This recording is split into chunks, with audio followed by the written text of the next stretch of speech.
welcome all as you're joining the event today. We're grateful to have you. And of course, we're grateful for Christi for taking the time to be able to share with us more on a journey around product management and of course her journey as well. What we're going to be doing today with our event is, of course, there'll be questions. You can post them in the chat. Up to you, Christi, as far as if you want to try and tackle them as we go, or if you want to hold them to the end. But do you have a preference? No, I won't talk for too terribly long. I'll try and talk a little bit and then make some space for conversation more than just talking. Okay, awesome. So we'll have that portion of it and then we'll get to questions. So please, obviously, feel free, post in chat. Bonnie will be helping as well to help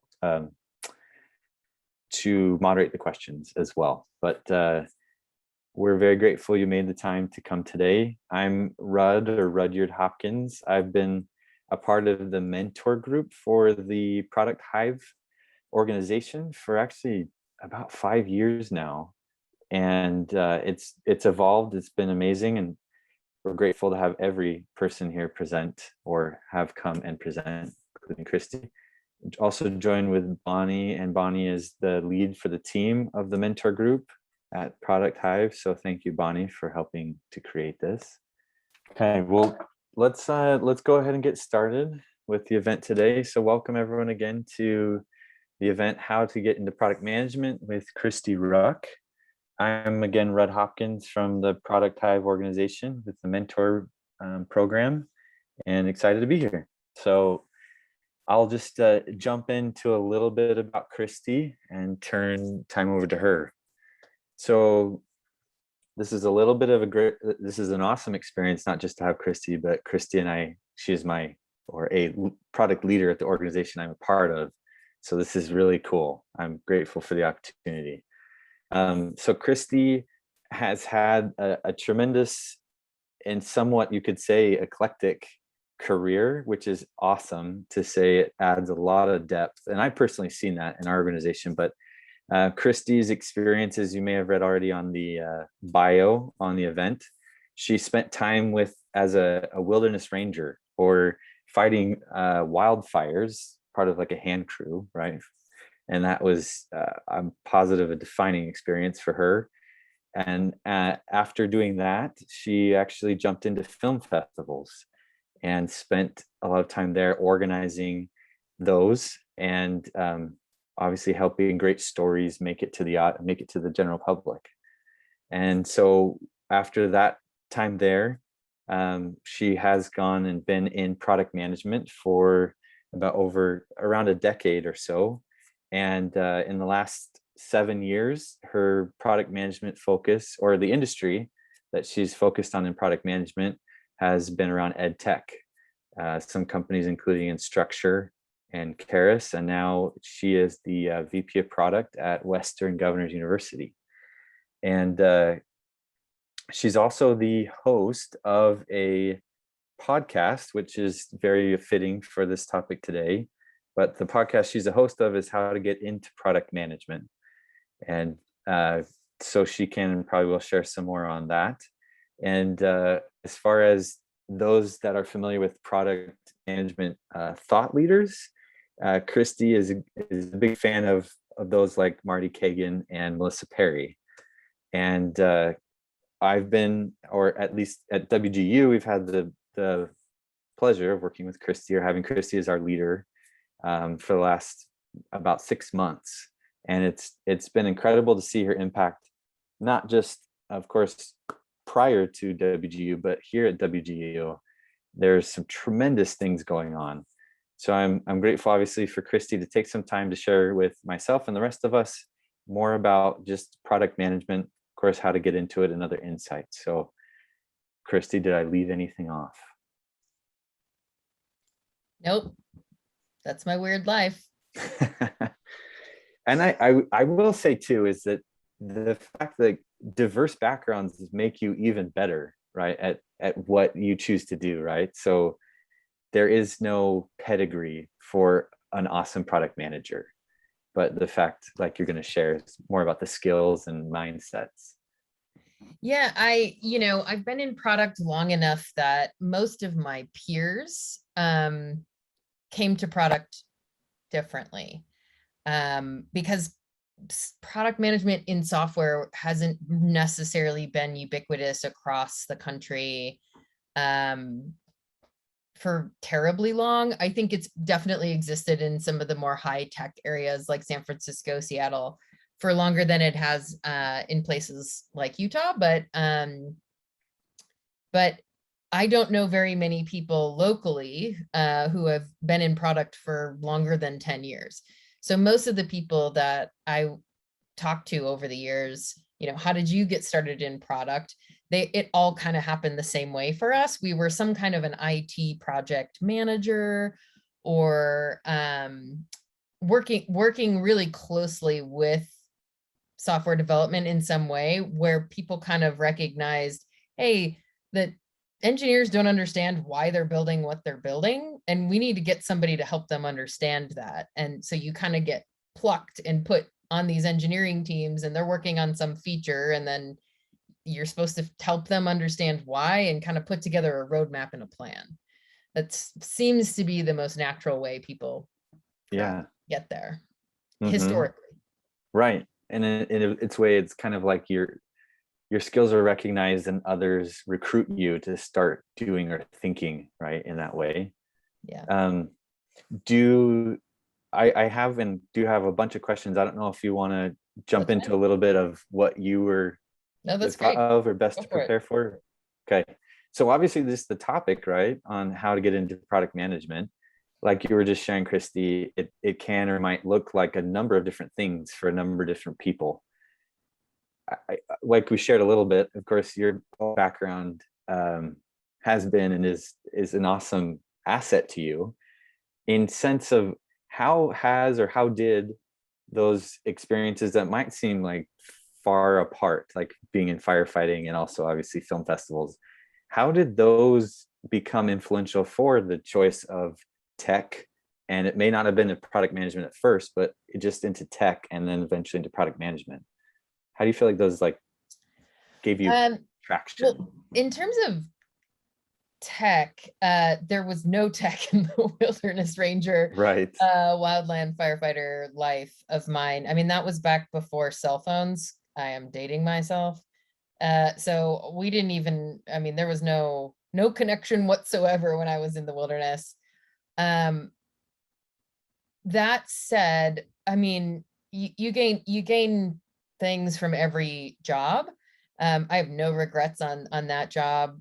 Super fun, really great experience. I learned a lot about myself, and I'm an introvert, and I sort of thought that I could go live in a cabin by myself away from all the humans forever. What being a wilderness ranger taught me is that is not true. Not helpful for most people's mental health to not have contact with humans. It sounds nice, but when it's 9 months at a time, it's less fun. So I learned a lot about myself, I think, doing that. I also learned a lot about working in a very male-dominated field that helped a lot in my future life.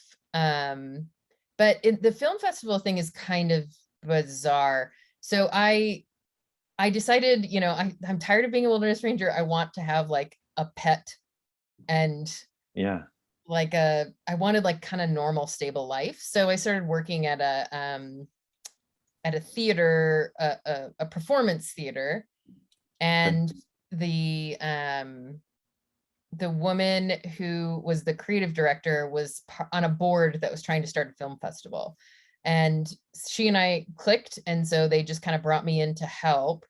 And my father, growing up, my father was a director of computing at Notre Dame, and that was back when computers were the size of my house. So I mean, punch cards, like literally punch cards. So I had some exposure to computers, and I wasn't afraid of them, but the people who were trying to start the film festival were all a lot older than I was. I think we call them boomers now. And as the only Gen Xer in the group, I was kind of I'm a cusper. I'm like right on the cusp of Gen Yeah. X and millennial. So I Yeah. wasn't afraid of computers. So I was like, I don't know, we got to figure this out. Like I can push a Google button. And I figured out how to build a database, and I figured out, how to build a website, and started teaching myself all these skills. So while I was in the film industry, like my brain has always been kind of a process and like um organization brain. And so as I started developing those skills, that kind of brought everything together. And while I was working for Sundance, the film festival here, I started Googling, like, is there a job for someone who like has like an engineering mind, but also like maybe business? And Hmm. at the time there were two master's programs in the country. One was in Utah and it was called information systems. I'm like, okay, that sounds cool. Yeah. So I went and got a master's in information systems because I kind of was just like, I feel like people get paid more than $20,000 a year to do the kind of stuff that I'm doing. And I would like Yep. something to like give me a sheet of paper and prove that I can do this. Yeah. Well, and so I think obviously an important point of your narrative here is the fact that you your interests and talents were developed before you were paid for them. Yeah. It was a thing I want to go explore or learn more about. Now, we're obviously, and this maybe is influential to now your decision to be in the ed tech industry or around what education is like with use of technology. But how did you think, or what was the process for you to figure out, I think I want to go more into this field and education is the right next step for me and my learning, as opposed to, and even obviously the question of what degree and where, because I think a lot of us look for formative and formal learning experiences to advance, but maybe that's not all that's needed, right? There's also the informal learning that happens. But what do you think, or what were your thoughts around just that being a right choice for you as far as the next step being a graduate or for college degree? Oh, back then, I mean, first of all, I didn't know product management existed. Yeah. And mostly, I don't think you'd have seen a single job posting in Utah for product management. The reason I went to the degree was it's a field shift. So Yeah. when you're going from something that's kind of nowhere near software, and it's really hard to articulate your experience. I found my thought was it was also the recession, not a great time. Yeah. Recessions are usually a good time to go back to school if you can. And that said, I will also say, as a person who hires people, I don't put a lot of value on degrees personally, mostly because what they show me is that you can jump through hoops and get a loan. They don't necessarily, I don't know, I don't think they're reflective of intelligence, is what I'm saying. Sure. Yeah.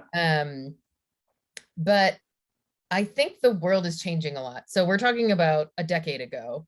Modern times, again, I don't think the degree is necessarily the thing you need to do. If you're shifting completely from a totally different field and you want to go into product, I think there's probably value in finding some sort of a program that might help reflect that you have some training. But there's a lot of certificate programs out there too that can go a long way to showing your not just your interest, but Yeah. Like aptitude. yeah, Hmm. yeah. And I am not in the MBA camp. So Yeah. there's a whole camp of product people who are essentially like, I want to be a CEO. Lots of the really good CEOs came from product, so I'll go get an MBA. And really my mission is to be a CEO. And Yeah. I'm not in I'm not that kind of a product person. But there are different, there are different kinds of product people. Yeah. And there are different kinds of opportunities now too. But Hmm. yeah. Do you, and I'll just a quick reminder for those that join, this is very much a question and answer. So, and this is obviously a critical part of the junction for maybe a lot of the audience members, is to say, where and how do I transition from one field or discipline to another? But as to case of the questions, please put them in the chat. We'd love to hear obviously more about just what would be valuable to you as the audience. But for Christi, like you were saying, with the sense that that was the right step for you in that formal degree, right? At a time like a decade ago where there wasn't such thing as a product manager, or it may have been thought of as very different at that time. But when thinking of, let's say fast forward 10 years, you're in the same situation, right? As to you've had the experiences you've had, and now you're looking for a career shift. Would you, and not to say you do anything differently, but would that be at all different now, you think, with the things available? What might you do, or what would you suggest? Yeah, I would do it very differently now. And that's partially because there are, like I said, there's a growing body of product positions. Product is really booming right now. It's not just product manager. There are product analysts, there's product operations. I don't know if anybody's been paying attention to the little kind of war that just in the last like 48 hours between Marty Kagan and Melissa Perry. Rudd mentioned that I'm kind of a fan, and I'm currently enrolled in a class with Melissa Perry. So I just left a conversation with her where she talked about the sort of Twitter war that's happening between her and Marty Kagan, and they're friends. But anyway, the product operations is only controversial because Marty Kagan doesn't like it, but Melissa Perry loves it. But it is actually growing dramatically. If I were where I was completely outside of the world of product and software, other than sort of tangentially teaching myself, I would personally, knowing my skills, I would go a business analyst route. I think that's a really smart way to go, because data is becoming queen. It is the thing that people are trying to find ways to use data to make decisions, and allow data to drive their roadmaps. So if you are good with data and can bring data skills to the table, product people are going to eat you up right now. I am starving for people who know how to use data well. And my product operations team will be starting with, like, how do we get good data? Help us have a strategy for getting good data. And product operations really kind of comes down to process people, documentation, and data. So those are kind of like gateways into potentially getting into a product management position. Again, business analyst too. Customer service is a really big one.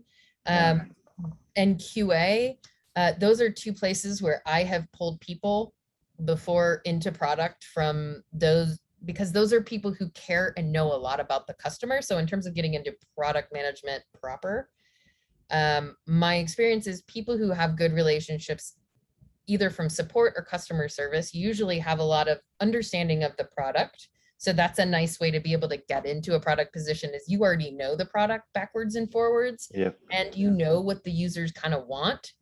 That's awesome.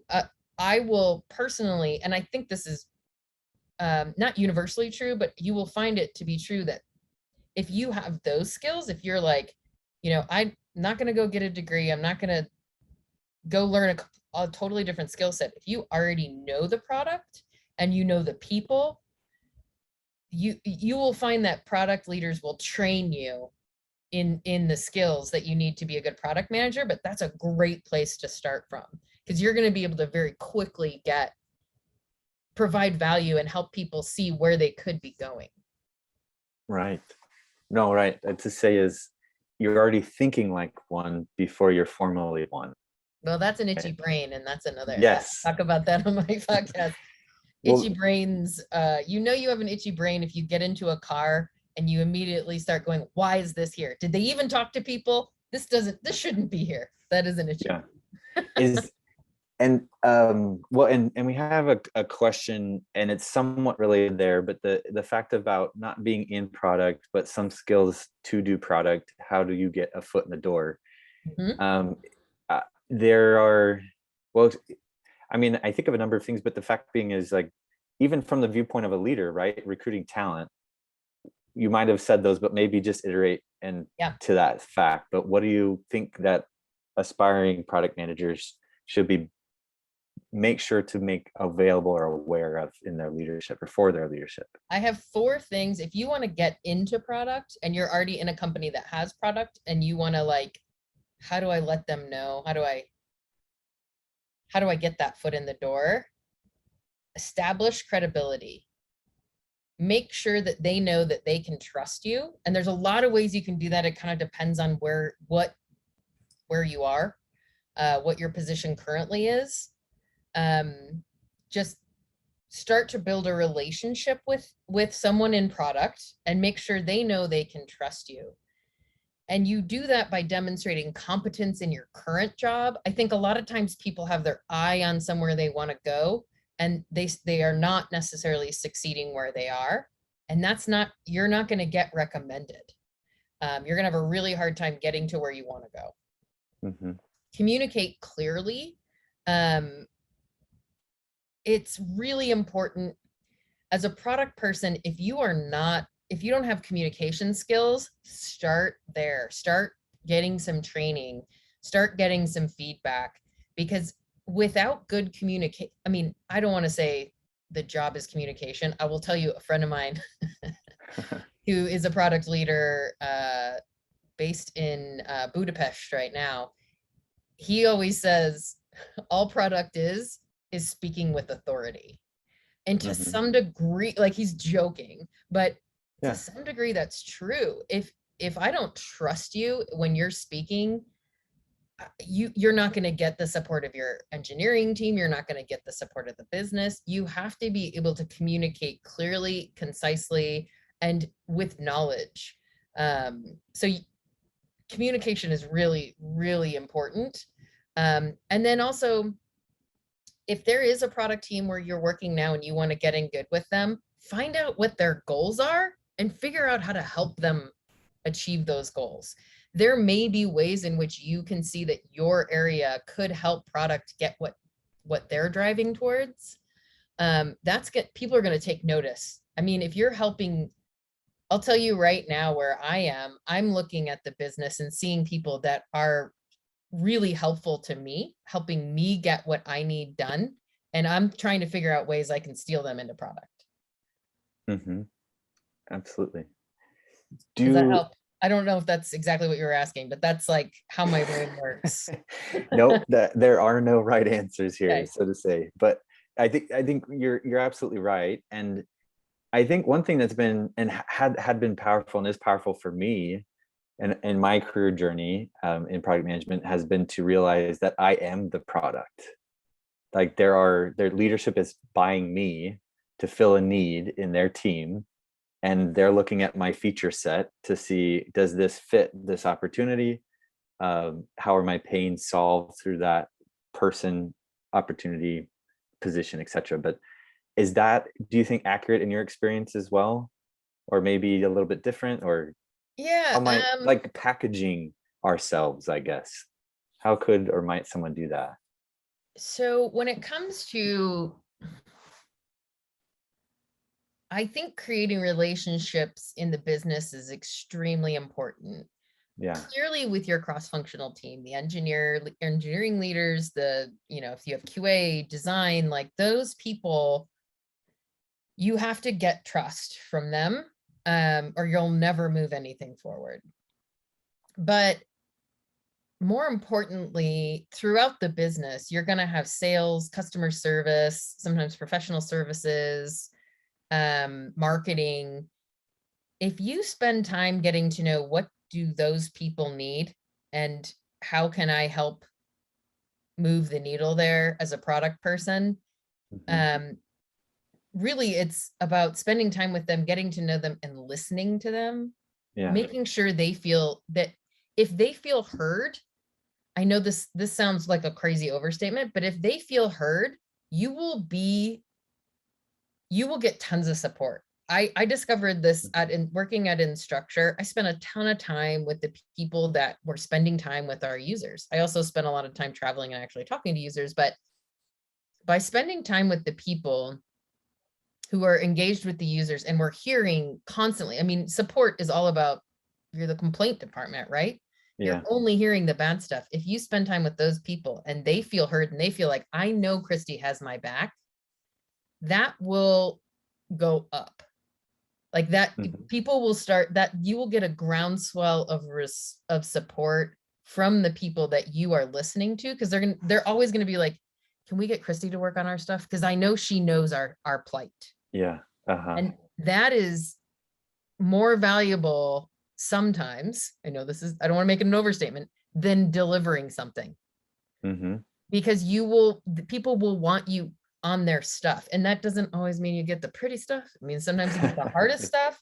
Yeah. But if people trust you to go solve, that's almost as important as delivering. Because if you keep delivering, we have to remember outcomes versus outputs. Delivering doesn't matter if it doesn't really help. Yes. Yes. So I would say it's not so much packaging yourself as it is creating strong relationships with people. I know authenticity is like a buzzword, but being an authentic person, making real connections with people who you can actually help with your product will help go a lot further than most other things. Yeah. Could you, Christi, just kind of continue your narrative in the sense we talked about your education, then can you talk through obviously starting into product management? What was that experience for you? It was weird. So I got hired to work at Vivint.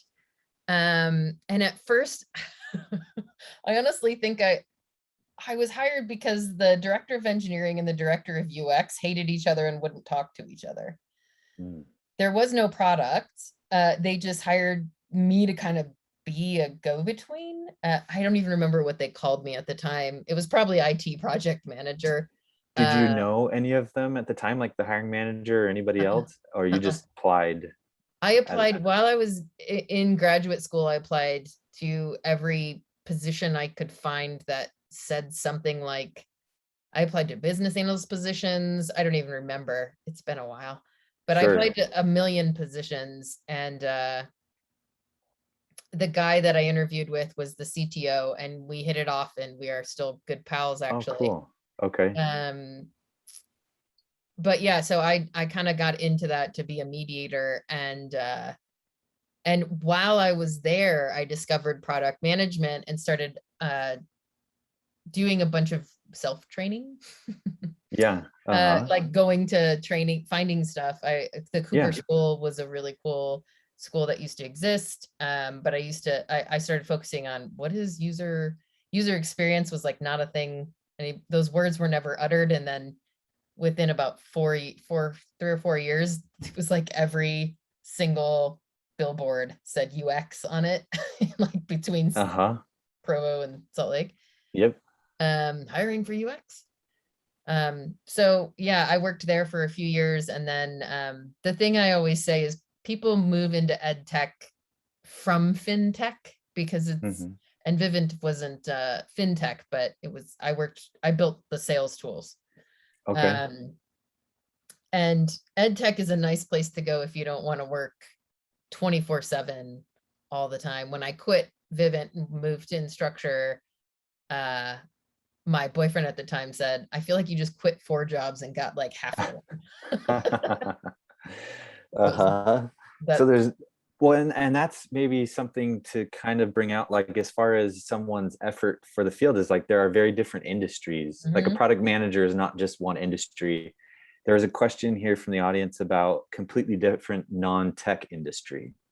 How, and that may not be, what so to say is, what might be your thoughts on if that's necessary when beginning to think hard and long about the industry in which you want to be a product manager in, or how important is that at the very beginning, etc.? And then if any thoughts on transitioning from industry to industry in a role like a product manager.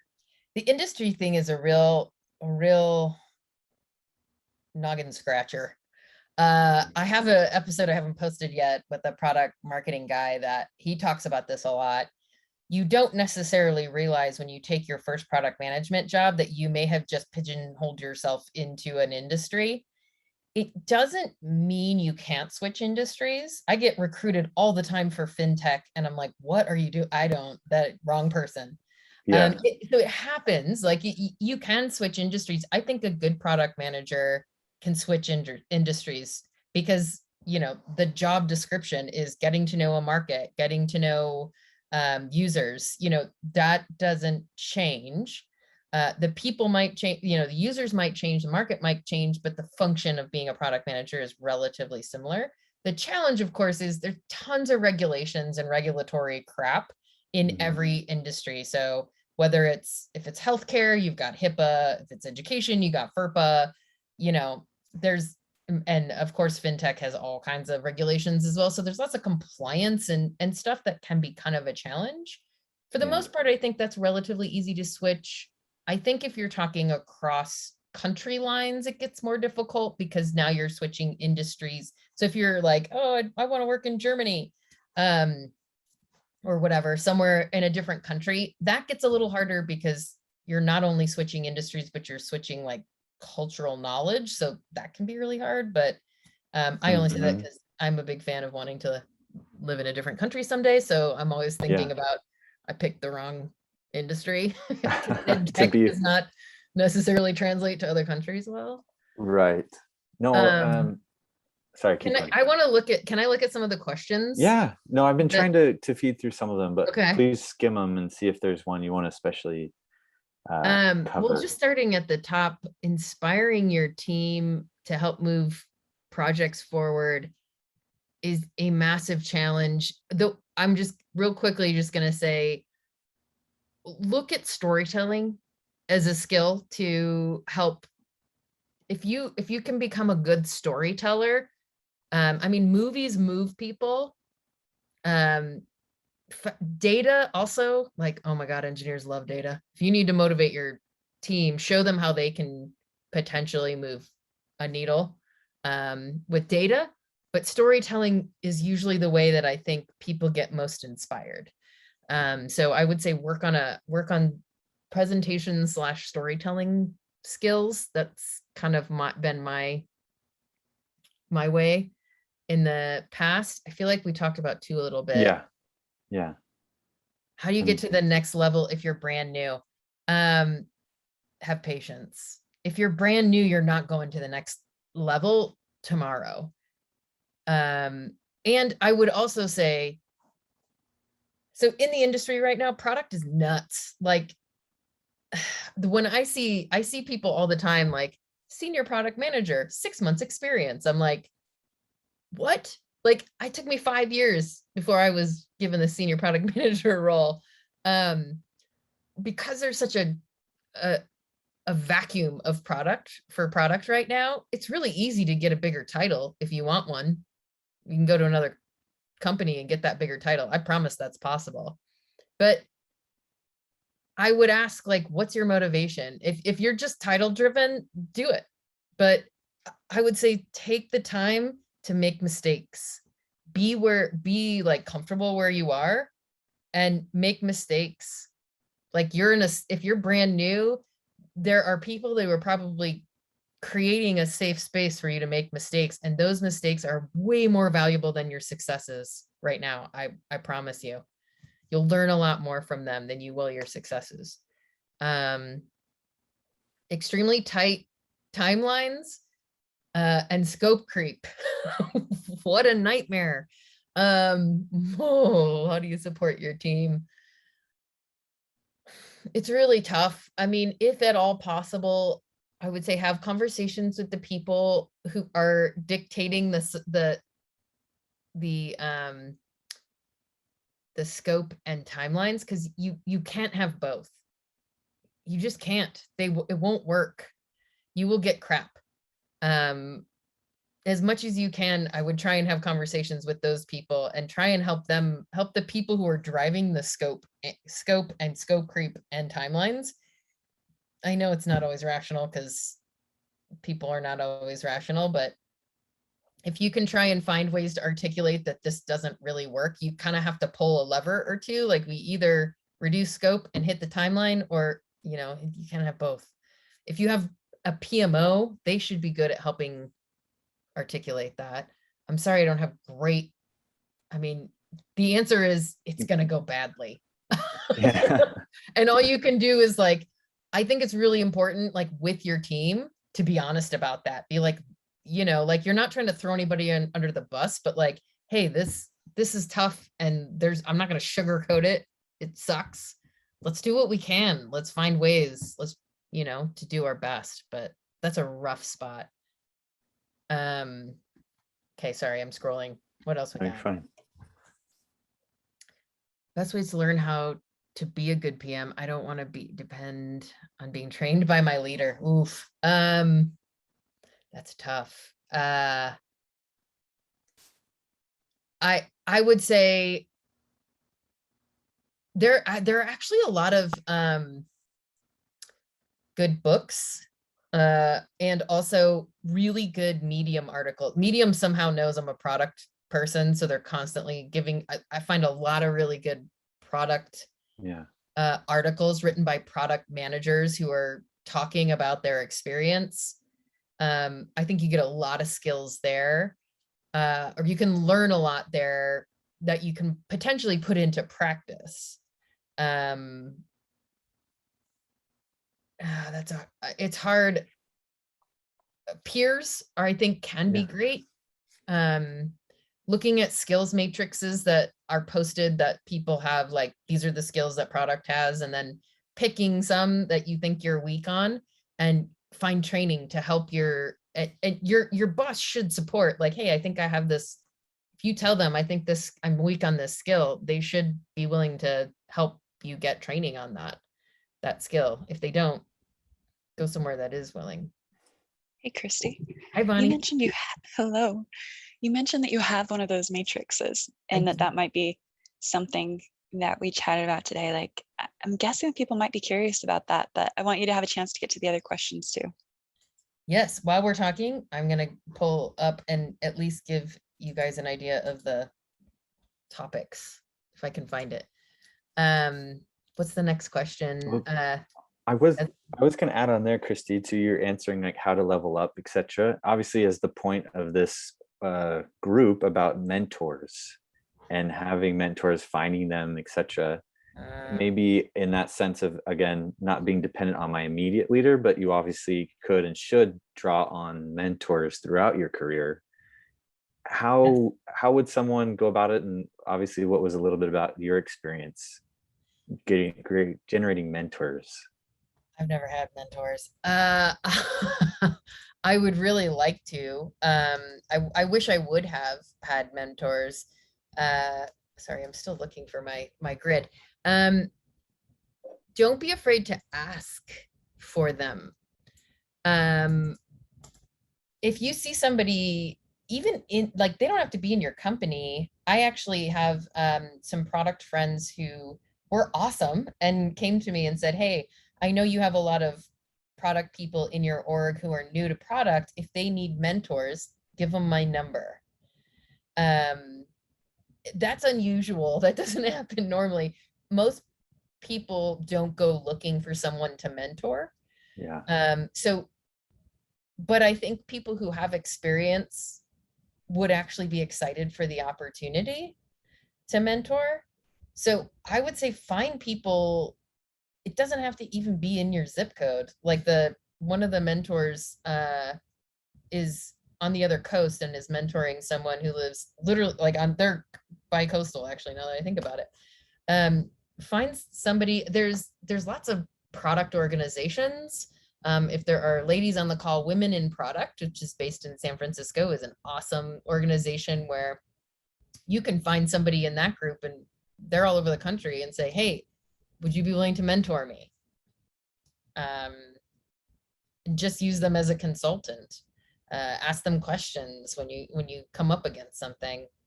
But don't be afraid to reach out to someone and ask, would you be a mentor for me? Yeah, no, and I think those are to say is like often you find the mentor, they don't necessarily, hey, do you want me to be a mentor of yours? Yeah. That's not going to be the case. And sorry, I don't want to distract. I know you're going to pull up I know I'm still your full looking. Sorry, document. we moved it because it was in my personal drive, and Okay. I'm new to Microsoft products, and You need me to get it for you? is that Haley? Hell yes. Yeah, Thank you, Haley. Will you just send it to me and I'll read off of sure. it? Yeah. Okay. Awesome.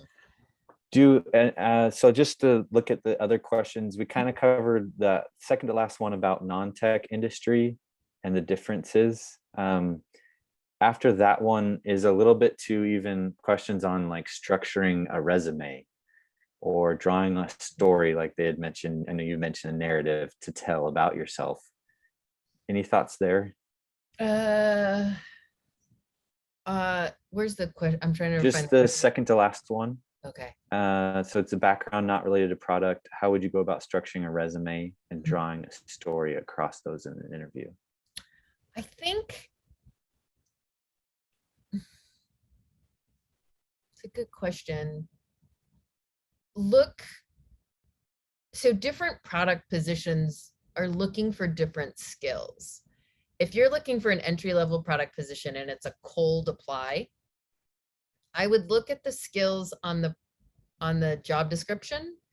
You know, if it's a super user focused position, or if it's a very technical position, depending on whatever you're looking at, find a way to highlight those skills on your resume for that. I don't think there's anything wrong with changing up your resume a little bit for the different jobs you're applying to. Just don't make it so different from LinkedIn, because I've definitely found that where I'm like, I found someone with 2 LinkedIn profiles. Like schizophrenic or something. How is that possible? But I think it's fine to highlight, you know, like in this position. I mean, you know, and when I was part of 3 people who ran a film festival. I could have made that profile look like just about anything, because I did, you know, everything. I ran it. So you know, there's customer service, there's whatever, like find a way to highlight those things on it. But I also think if you're doing a full-on cold application, it helps. I mean, I hate to say, it helps to know somebody there or to create a relationship there. Reach out to somebody on LinkedIn that already works there. Ask them about, hey, what's it like to be a product manager there? Start a conversation with those folks. You know, that might give you some insight as well into just like what they might be looking for. Yeah, I don't know if that helps, but it's hard. Resumes are tough. Oh, one thing I'll say too. I get a little skeptical of product people who apply with a really lame looking resume. Like, part of your job is organizing information and delivering it in a way that's delightful. If you can't make your resume look interesting to me, like even visually, if I have a hard time understanding what the heck's going on here, or it's just so boring that you might as well be applying for an accountant job. Yeah. I'm sort of like, oh, this isn't, you're not a designer, right? It's not you don't have to be like that gorgeous in what you're using. But I actually, for a while, I was collecting resumes. Like when I saw a really well done resume, I was collecting those resumes to kind of help shape how I would create my resume as well. Yeah. So there is something to be said about the way you organize your resume will get noticed in this kind of a job. Not all, but some, it really does matter. I was going to ask was, and this was something a mentor helped me with early on, but they helped me to use, not just for the sake of using words, but understanding the terms that a product leader might look for, or the processes they might look for you to just be aware of. Has that been, or is that important?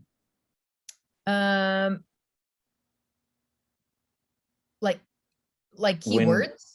Yeah, so like understanding what is a stand-up, or what is product discovery, or what is a sprint, right? Or Yeah. using those things to help with your resume. If you can demonstrate, I mean, I think you can kind of do that with like an Agile certification. Like if Sure. if you're like coming out of left field, no clear software engineering experience, an Agile certification, project manager, Scrum Master, something like that will help people see that you have at least some understanding of how things get done. That's a helpful Yeah. a helpful one, but I'm not looking to see, like, if you're a product manager, I'm not looking for like lead stand-ups on your. Well, just to say the common used vernacular, common concepts, right? Then in those cases, like, the thing that product leaders are going to look for is, do you deliver? Do you get stuff done? Do you know how to use data to make decisions? If you can show good decision-making skills, that's a good one. And good working with people skills. I see some more questions that I want to jump on, if that's cool. The CSPO cert is not one that I care about personally. Product owners, there's a really interesting, if you guys haven't listened to, I'm sorry, I keep talking about Melissa Perry, but she's on my brain today, especially. She has a podcast called Product Thinking, where she interviews one of the authors of the Agile Manifesto, and it's really interesting. They talk about kind of the way product and Agile are a little bit at odds with each other. It doesn't mean they can't work together, but Agile was created as a sort of an outsourcing methodology. So like, hey, you want to come to us and you want us to build something for you. These are the steps we would, a product owner makes sense. But product owner is a role, not a position, in my opinion. Like Scrum Master is a role, but not really a position, in my opinion. They're roles that can be played by many people. CSPO is like, I know a lot of people have it, but it feels like a box that's checked, not necessarily value that's added to your resume. I would encourage you to find other product certifications. Pragmatic is good. Stuff like that. I would look for even just pragmatic foundations, to me, is more valuable than CSPO. I saw someone else was asking about a project versus, like, for their capstone, the Masters in Information Systems. I did mine at the U of U, and we had to do a capstone project. We didn't get the certificate option because they didn't exist. The thing about the project, the one thing I learned doing my project, the capstone project, was I learned a lot about how customers change their mind a lot and don't really know what they want. Having recently done the pragmatic foundations, just to test it out to see if I wanted to put my whole org through it, it's hard because now I know, foundations wasn't super helpful for me having a decade of experience, but there were a lot of insights in that I think would be potentially more helpful than maybe a capstone project, because my experience with the capstone project is it's kind of manufactured and false, and you don't have all the constraints you're going to have in a real world experience. And the pragmatic training, you're going to hear a lot more about those actual functional like real world stuff. Applications. Yeah. So I don't know, I guess that's my 2 cents, but if there's a project you have access to that's really cool and fun, do that. I don't think you have to tailor your resume for every single job, but if you don't have product experience and you're trying to get into product, I think it's fair to try and tailor your resume. I wouldn't universally, again, don't deviate dramatically from LinkedIn. Maybe be less specific, because just, I mean, I hate to say it, but everybody uses, you will get checked against LinkedIn for sure, 100%. There's no world in which you're applying with a resume and nobody's checking LinkedIn. So don't deviate. Be less specific maybe in LinkedIn if you're going to start tailoring to kind of try and get into product. But I honestly think sometimes the best route is trying to get into product from your internal, like where you are now. Yeah. Go make friends. I'll tell you that I have had people be extremely persistent, even when I was resistant to them coming into product, but they were very persistent, and it finally got to the point where we're like, okay, we got to give them a chance because they won't leave us alone. So be persistent in your internal org if you can be. Okay, and then there's a designer, small startup. So, oh boy.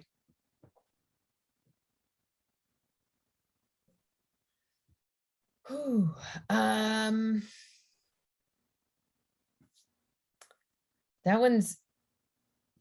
one's tough. I think it depends on the skills you're looking for. So if you need like help with market research, I'm guessing that's going to be a part that designers wouldn't normally have. That'd be a skill that they wouldn't necessarily have. You know, I know this sounds like kind of crap, but Google it. I know it seems so like lame to advise just that, but you'd be surprised how many different approaches you'll find if you're like, if you look at sort of the skills that are there for a product manager and you see the one you're like, okay, these are the 3 I need to work on. Just straight up Google, like, how do I do market research? And then if you learn some things from, you know, like, well, how do I do market research? Oh, you know what? I wonder if we have a marketing person who already has some of this, that would be a good place to go and be like, hey, I need some help with market research. Can you help me figure out how I would go about this? Or do you have something in place already? Is there stuff I can use that you have? My experience as a product manager is, for the most part, if you rely, it's a good idea to rely on other people's expertise and not resell it as your own, but use their expertise and knowledge to stand on and give you credibility, because you're like, this isn't just, I didn't just make this up. This person who is like, this is their job. They know this. And you know, this makes sense when you're a curator of great things as a product person. You're a curator of great minds. And you're bringing like, well, engineering is saying this and marketing is saying this and sales is saying this. You're bringing that all together as a product person. So lean on the resources that are out there, you know, point to, I can't tell you how many articles I've sent to my peers saying, hey, we don't have a great software development lifecycle. Here's some articles that I found that really articulate where I think our problems are. And they just pick it up and run with it. They're so grateful to have that help and that resource. And it's not just coming from me. It's not just my opinion. It's like, hey, I'm not the only one who's seeing this. So this is happening elsewhere. So I would say lean on other people's strengths. And that may be via the internet or via people at your organization already, or friends who are also product people at other companies. We're getting really close to time. So yeah. Sorry, I don't want to ramble too much longer. That's the last of the ones in the chat. I was going to ask one more, maybe to round it out. Okay. But and if there's, before I ask that question, is there anything you've been wanting to share that you think would be important before we round out? The 5 whys. I know you've heard me say it a bunch of times, Red, but can I real quick? Go ahead.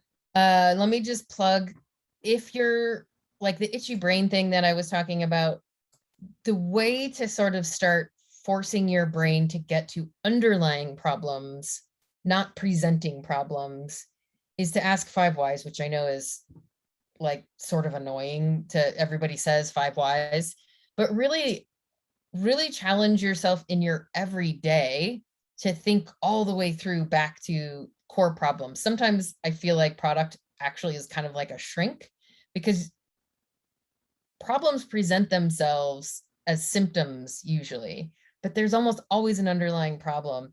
And to be a good product person, you need to be finding out what that underlying problem is. And then when you can come back to the table with a solution for that underlying problem, that like, oh, maybe we don't even need to fix this thing. We actually, if we just fix this thing, it fixes all of this. Oh my God. People, the look on people's faces, like, it's why I do this. I love seeing their eyeballs when they're like, oh my God, yeah, that fixes all of this. But you can't know that if you don't spend the time to figure out, you know, I will just plug look up 5 whys and Abraham Lincoln, the Lincoln Monument. Yes. I'll just plug that. It's a great example of the 5 whys. That's been a powerful for me, as you've shared that too, right? With the figuring out the why and digging deep as you possibly can. Get uncomfortable. Yes. Yeah. Get weird, I think, is also Get weird. Yeah. a good We're phrase. gonna get weird right? here. In case of just last as we round, are there any other questions that the audience might have for Christi as we're wrapping up? I'm gonna paste in real quick the sort of headline skills. Oh God, it's kind of pasting in crazy because it's coming from a spreadsheet. But the skills on my skills map are communication, which we talked about, research, that's all about discovery and asking those 5 whys, also market and user research, problem solving skills, that's a great one to feature. Business acumen, you understand how things get done and how things work. Technical functional skills, you know, again, that's that software, show you know what software development is. Data collection and analysis is becoming more and more important in product in general. Strategy is all about how do I put these things together. That's the thing. Oh man, we could have a whole session on strategy and how to go into that. If you guys ever want to have that conversation, happy to have that. Leadership and collaboration, that's all like, how do you get people and going, you know, how do you move things forward and work with your peers, get buy-in. Okay. Sorry. Awesome. I wanted to make sure I gave that. No, that's perfect. And honestly, we're at time. So I'm again, Christi, thank you so very much for your time today. Hey, one more question. I just have to ask one question. Yeah. So I like Christian, thank you. First of all, thank you for arranging this, and it was really insightful and helpful for me on a personal level to understand how to create resume and how to look for jobs and how to prepare myself for PM review. However, there are a couple of challenges we all face, like to transition to PM, as I am from data analyst and currently studying industrial engineering. So my question is, as how to tailor my resume to be like I changed my resume according to me, but I lack the resource of getting it reviewed from people who are in the PM domain to see how and what more should I include. So it would be really great to get some like how to move forward in this approach. So any feedbacks will be really helpful. So if I understand right, you're coming more from a data place and you're kind of trying to figure out, So looking at those skills that I just put in there, data collection and analysis is very key. I would say try and highlight your communication, problem solving, collaboration skills. If there's a way to show something about how you've contributed on a project of some kind, that would help, like how you kind of helped figure out how are we going to do this. That might help highlight your skills. Trying to think of anything else. that might, if there are, oh, whoops, did I post that in the whole channel? Or did I only sent that to one person? Yeah, I haven't seen it in everyone. Sorry. but No worries. I just hit enter and for some reason it did not, it didn't go to everyone. Sorry. That will go to everyone now. Leah, you got my direct message. Apparently I was just responding to you. Yeah, I don't know if that helps, but maybe if that's the place you're lacking, maybe some certifications in communication or leadership. There's lots of those. Crucial Conversations is one I've heard about. I've read that book, and that's a good one too. Okay. Yeah, I would look for certifications that can kind of make up those gaps. Okay, yeah, sure thing. I'll work on them. And meanwhile, I tried to look for you on LinkedIn. I couldn't find it. Like, it was just your first name. So it would be really great. Can you help me with your full LinkedIn ID so that I can send you a connection request there? Yeah, I'll post real quick my Yeah. Your link, your URL. yeah, my URL in here. Hopefully this goes to everyone. Okay. Again, did you see it in there? I see it. Yep, got it. Well, again, thank you so very much, Christy. And obviously for the rest of the group, this is Product Hive. There's a Slack channel. There's lots of resources there. There's a mentor channel, etc. So please reach out to us. We can help direct you to others or get you the help you need. And so again, thank you so very much, Christy, for your time today. And have a wonderful rest of your Thursday, everyone. Thanks, guys. Bye-bye. Thanks, Christy. Bye.